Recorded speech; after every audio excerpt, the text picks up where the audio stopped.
Good morning, YouTube. So it is Friday. We're pretty much done for the week. I just have a few properties I got to do, which I can either knock out today or this weekend. But my main goal for today is to do all my maintenance stuff and to get fresh pine straw, because you can see this is all old pine straw. But so you guys can get an idea of how it looks before. And then after a few hours, you'll see the after picture. So I took measurements, and pretty much for all this, I think I should need 50 bales of pine straw, which will cover that island, this island, that one, and then I should have enough to do this back little island along the driveway. So like all this. So it is gonna take a little bit. I get it by the rolls because it's just better quality. You get more, but the con side, or the con, is that it is more expensive. So for a roll, I'm pretty much paying like $12, and pretty much a roll is equivalent to 2 to 2.5 bales. So as far as like transporting, it's easier. You're not going back and forth so much. Excuse me. But yeah, but if I were to, like, if I was giving a quote to like a client for 50 bales of pine straw, I would be at $600 for this job. And typically I'm at $12 a bale.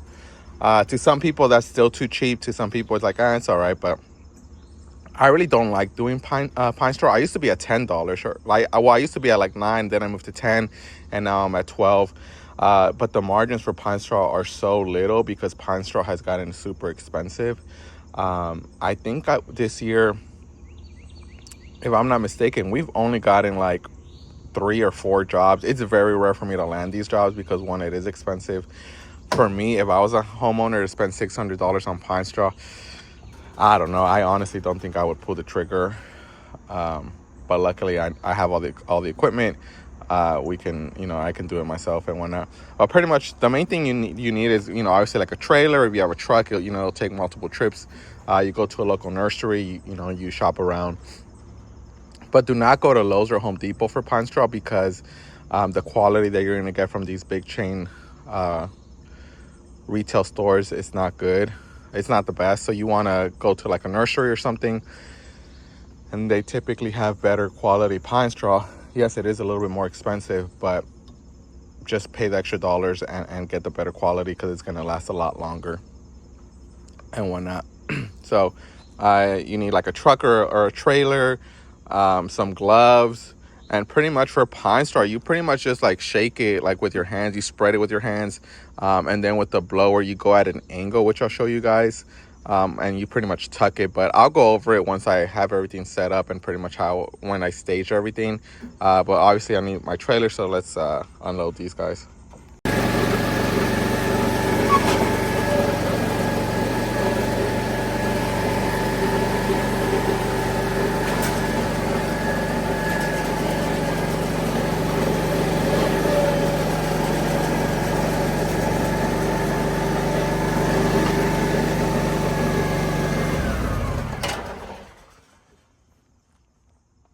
So yeah, I think in this video I'm just gonna title, I don't know, like how to install pine straw or pine straw installation, something like that. I'll think of something.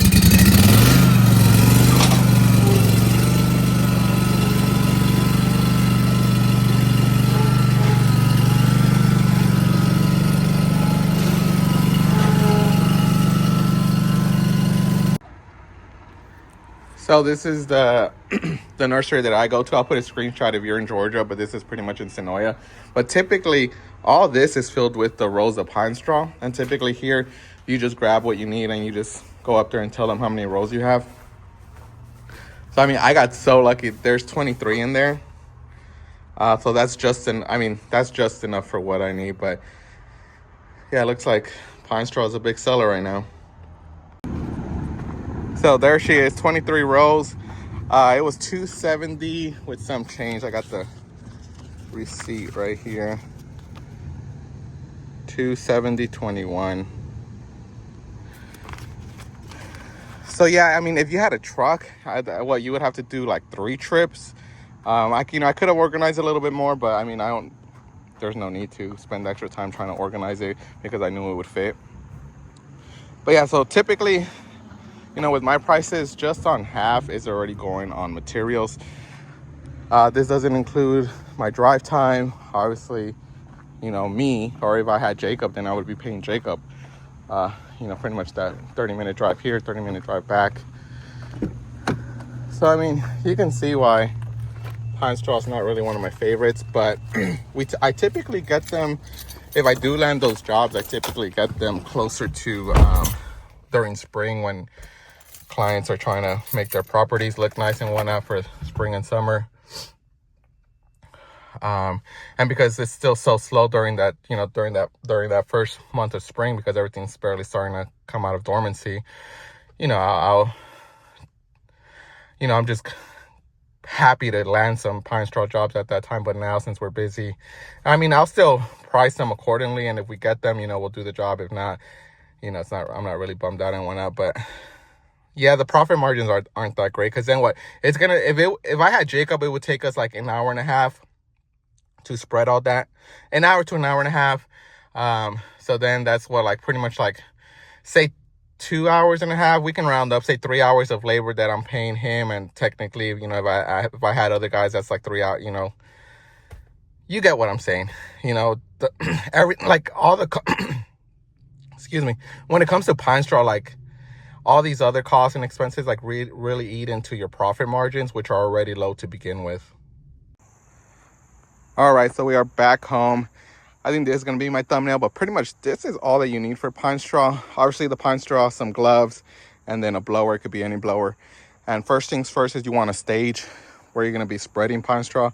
So obviously you can see what I did. That way you're not constantly going back and forth. There really isn't any trick to it besides just tucking it in with the blower. But pretty much wherever say, you can kind of see where my border is. So you always want to go out like 2 to 3 feet outwards, because when you blow and tuck it in, it's going to roll back like 2 to 3 feet. So just keep that in mind. So say I want that to be my border. I'm going to be spreading Pinestraw like up to like here, maybe all around. And then when you blow it, I'll show you guys again. You have to kind of go at an angle and slowly blow it, and then it's slowly going to tuck in. And you just spread it with your hand, put on some headphones, be out here a couple hours, listen to Joe Rogan or Wheezy Weeds or whatever, whatever floats your boat and whatnot. But let's get it.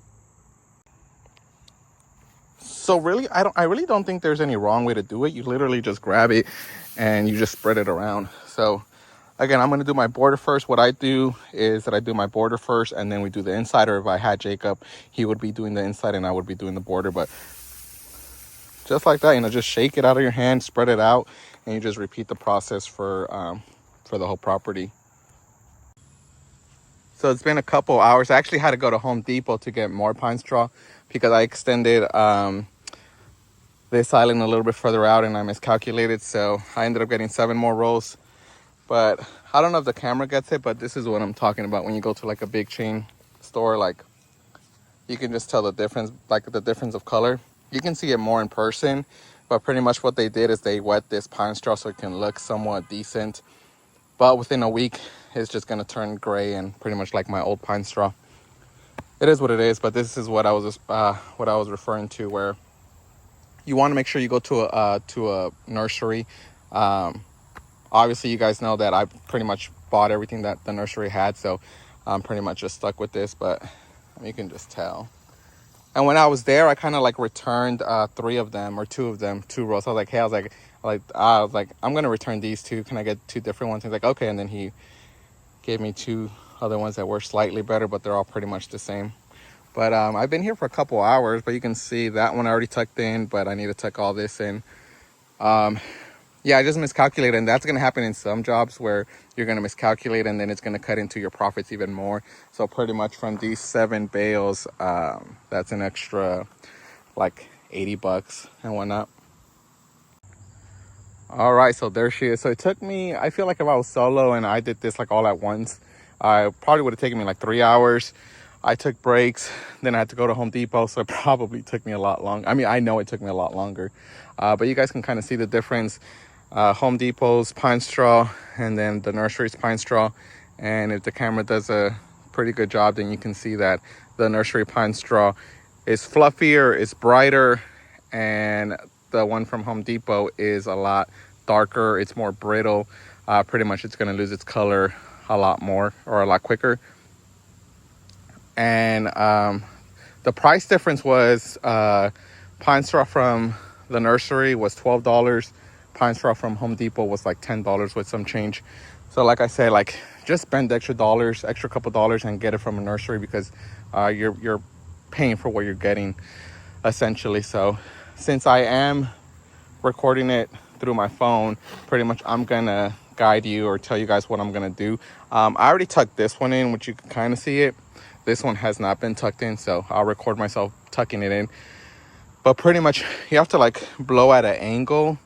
If you have like a handheld blower, I don't think that's gonna work. I do think you need kind of like a heavy duty blower for it to work.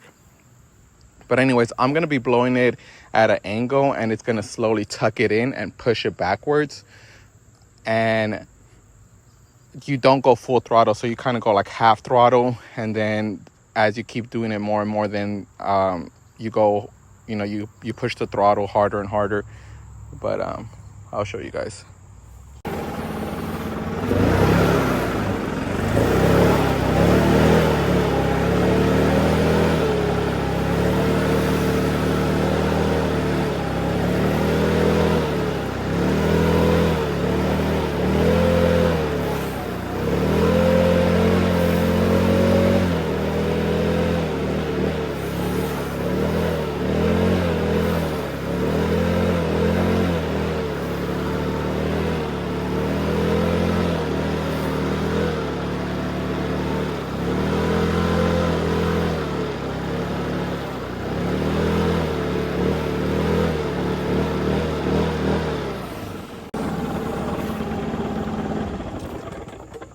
So there's a yellow jacket nest right around here.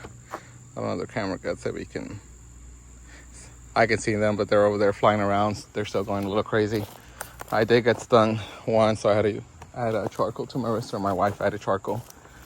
I was just gonna tough it out, but when you get stung, it typically takes 24 hours for the sting to go away.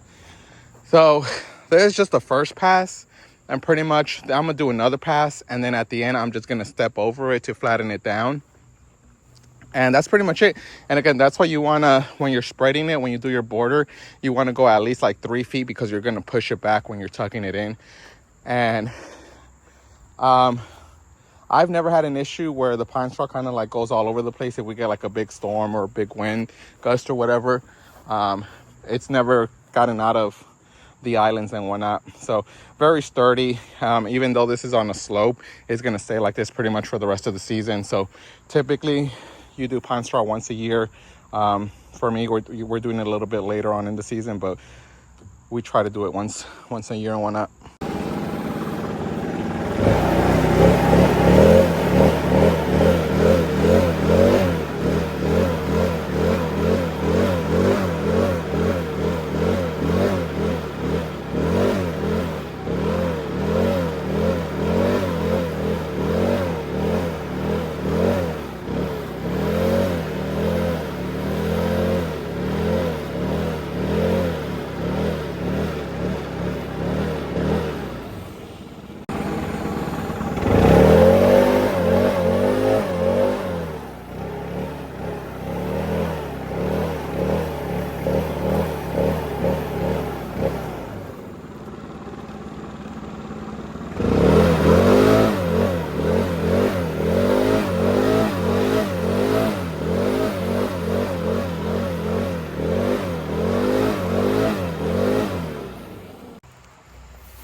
So pretty much now I'm just flattening it down, and because it's tucked in, and that's why I say you kind of need like a heavy duty or backpack blower so that it really gets tucked in. And because you're tucking it in, You know, this isn't gonna go anywhere, even if we have like a high storm or a big storm or whatever. But yeah, all I got left is the other one, and then I'll show you guys the results.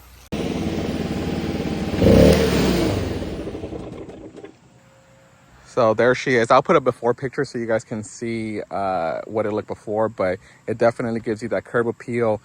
This looks great. Let's go over some things that you should be doing. So again, the main thing is to obviously measure, because I miscalculated, and pretty much I think on materials alone I spent 400. I'll put how many bales we used, and if I was quoting someone how much how I would be charging, or how much it would cost one of my clients if they wanted me to do this. But I was out here all day pretty much. You know, of course I took breaks here and there, but if this was for a client, I would have definitely brought Jacob, because it is a lot for one person. So some things to remember is obviously the border. So when you're doing your border, you want to come out 3 feet, because as you guys saw in the video, when you're blowing it, it's kind of like tucking it in, and you're going to push it back 3 feet. So that's very important. Another one, what I do is I step on it like 2 to 3 times, and then that way you create that that security where if a storm or high winds come through, it's not going to blow your pine straw. This is going to stay like this until pretty much the pine straw decomposes and it loses its color. Pretty much what my yard used to look, but you can see that the pine straw was still intact, but it just needed like that refresh. So super easy. It is time consuming, and you do need like the tools, so a truck, a good blower. That's why I don't think, if you have a handheld blower, I really don't think it's going to do the job. Pretty much when I'm tucking it in, that first pass, I'm slightly bringing it in, and I don't know if the video got it, but I'm sure it did, where you can see the pine straw going inwards and tucking it in. So that's what you're looking for, that first pass. And then that second pass, you do it a little bit harder, and then that third pass, you're kind of going full throttle but not too hard. But you're really looking for that. You really want to make sure you're tucking it in, because again, it's adding that security for it to stay in place and whatnot. And one thing that I like about pine straw, obviously, is because it's the cheaper route. If you go mulch or granite, then it'd be double or triple or quadruple the price. So pine straw is a little bit cheaper, and it still gives you that aesthetic, clean look on your property. I will say pine straw is probably a southern thing. Back in California, I didn't even know pine straw existed. But one of the reasons why I prefer pine straw is that eventually, you know, weeds are going to come through. Weeds are going to pop out. Just, you know, that's just how it works. And yes, like black mulch looks beautiful, but no homeowner is going to come out here every week or every other day and kind of like hand pick all these weeds. What they're going to do is they're going to spray it, and then it's going to die off, and it's just going to stay there. So it's going to look like a hot mess. I'll put a picture of what I've seen countless times. And with pine straw, when you spray it, it literally blends in, because the weeds turn brown, they turn yellow, and it just blends in with the pine straw. So that's one of the reasons why I prefer pine straw, because for ongoing maintenance, it's a lot easier to keep. But yeah, this is this is how it looks. Again, I'll put a before picture, and you guys can see the difference. But like always, like, subscribe,